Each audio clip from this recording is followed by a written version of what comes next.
Thank you for taking a moment to get educated about your choices today. We are living in the worst economic times since the Great Depression, and this election is your opportunity to help bring about change. My husband and I have operated a wholesale nursery just north of Salem for 30 years.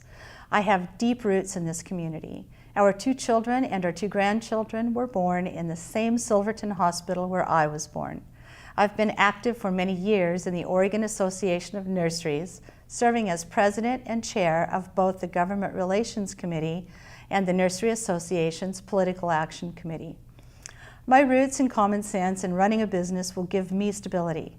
I am prepared to prioritize spending, to look for opportunity, and eliminate waste. My deep roots in this state remind me that Oregon is a special place that can be responsibly managed.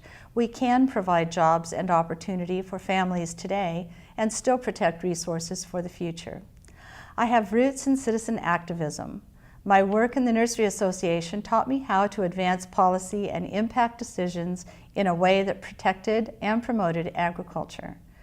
These past few years have been tough. Our legislature made it tougher.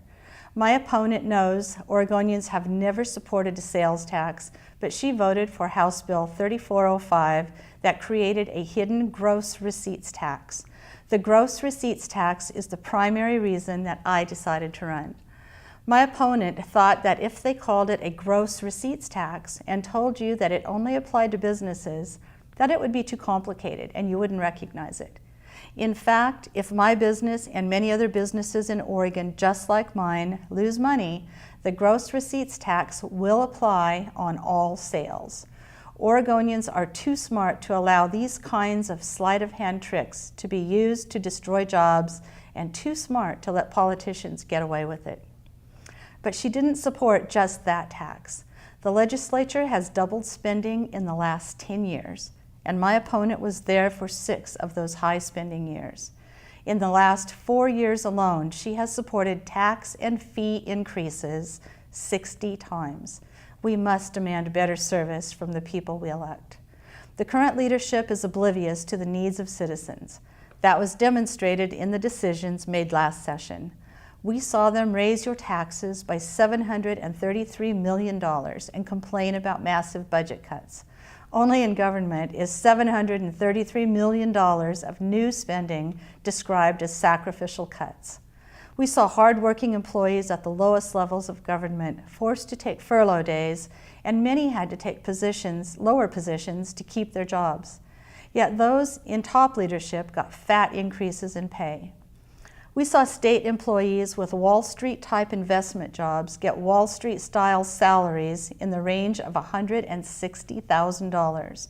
When they lost millions of dollars in state investments, they were rewarded with Wall Street-style bonuses of up to $57,000 each. We saw departments that support businesses and jobs have their budgets slashed, while departments that support government get huge increases.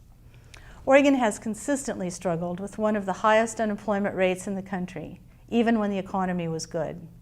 It's not good now. Oregon's unemployment rate runs in the worst 2 or 3, as usual. And what do the politicians do? They pat us on the head and give us Pollyanna attitudes. They really think we're too stupid to see it. It's time we saw government providing the fertile soil of opportunity instead of being the tall weeds of opposition that citizens need to overcome. My opponent is a nice lady. There's no disputing her easygoing personality. But I have to ask you, how are you and your children doing? Do you feel secure? Do you have the confidence that if nothing changes a year from now, things will be better? If you had a business with a nice district manager who grossly overspent her budget and produced nothing, and the employees in the department had to be laid off, and there were no solutions in sight, would you keep her on staff, even if she was really nice? Probably not. You might give her a nice reception and bring in someone who could save those jobs. That is your responsibility now. Change will take a concerted effort. There is a movement underway to plant the seeds of positive change.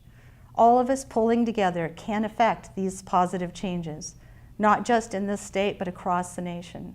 But it will only succeed if we, the people, want it badly enough to vote out the politicians who brought us to the brink of disaster. The election is the opportunity to grow jobs in the local community.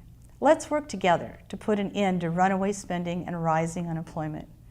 Career politicians are afraid to tackle the difficult issues because they're always thinking of re-election. It's time for a new kind of leader for a more prosperous Oregon. Thank you for taking time to learn more about what you can do for the future of Oregon.